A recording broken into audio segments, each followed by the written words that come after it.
從快餐紅海中殺出的肯德基與麥當勞，到底誰才是真正的快餐之王呢？這倆洋快餐元老從幾十年前闖進中國市場開始，就沒停止過暗自較勁。這倆巨頭到底有多能打？數據說了算。截止到目前，肯德基在國內的門店數量突破 1.2 萬家，全年營收超85億美元。麥當勞在中國門店卻只有7100家。放眼全球，麥當勞卻是狠人級別的存在，在全球開出超4.3萬家店，而肯德基全球門店只有3万家，將近一半的门店都開在了中國市場，讓肯德基常年壓過麥當勞一頭。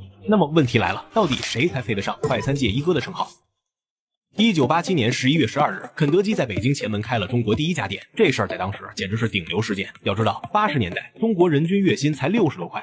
肯德基一份炸雞就要10幾塊，相当於普通人幾天的工資，但照樣擋不住大家排隊，最長的時候要等2-3個小時。開業當天，肯德基就賣了幾十萬塊，換算成現在的錢，差不多是上千萬，創下了全球快餐行業的單日銷量記錄。肯德基能這麼火，不光是因為洋快餐新鮮，更重要的是他懂中國人的胃。为了做符合中國人口味的快餐，特地推出了皮蛋瘦肉粥和老北京鸡肉卷。可直到3年後，也就是1990年，麥當勞才姍姍來遲，把國內第一家店開在了深圳。為啥選深圳？因為當時深圳是改革開放的窗口，年輕人多，接受新鮮事物快。開業當天也挺熱鬧，門口擠滿了好奇的人，但銷量比肯德基差了一大截。這是因為麥當勞太執着於美式風格了，漢堡裡的肉餅帶着淡淡的煙燻味，薯條是偏粗的，美式做法連可樂都比國內常見的甜一點。當時中國人吃慣了清淡重口味的家常菜，對這種原汁原味的美式口味接受度不高，加上開店時間晚了3年，肯德基已經搶占了洋快餐第一品牌的認知，麥當勞只能跟在後面追趕。可在國外，肯德基的門店卻少得可憐，而麥當勞幾乎開遍了全球。那麼肯德基在中國為何就遍地都是呢？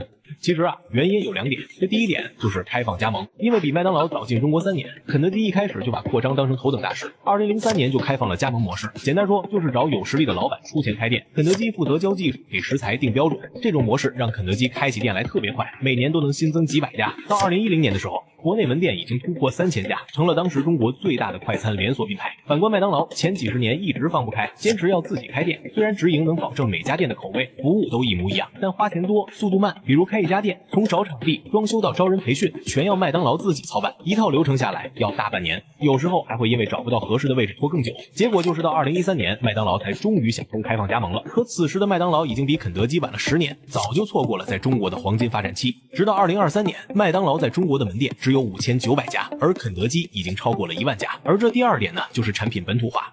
肯德基的核心雖然是炸雞，但他從來不安於只賣炸雞。這些年，他簡直把本土化創新玩明白了。看到中國人愛吃卷餅，就推出老北京雞肉卷，用薄餅卷着雞肉、蔥絲，抹上甜面醬，活脫脫把北京烤鴨改成了快餐版。刚上市就賣爆了。發現大家早上愛喝粥，馬上推出香菇雞肉粥、皮蛋瘦肉粥，連小菜都配的是鹹菜。油條比中式早餐店還懂行。不光如此，肯德基還特別愛追熱點，比如前幾年流行芝士，他就出了肯德基辣芝士流心雞塊。而麥當勞呢，幾十年如一日的死磕經典款，比如巨無霸，從1968年推出到現在，面包、肉餅、醬料的配方幾乎沒動過，2層牛肉餅夾着酸黃瓜、洋蔥，抹上特制的巨無霸醬，不管在國內還是國外，味道都一模一樣。還有板燒雞腿堡，雞肉是提前用醬料醃制好的，煎的時候外皮微焦，裡面嫩到出汁，10幾年了，一直是銷量前3的王牌產品。麥當勞也不是完全不創新，只是特別謹慎。比如麥辣雞腿堡偏向微微辣，不過相比肯德基的大刀闊斧，麥當勞的創新更像是小修小補。可如果擴大到全球，麥當勞絕對是快餐一哥，他在全球開出超4.3萬家店，每天接待近7000萬顧客，相當於一個中等國家的人口。不管是在美國紐約、英國倫敦，還是日本東京，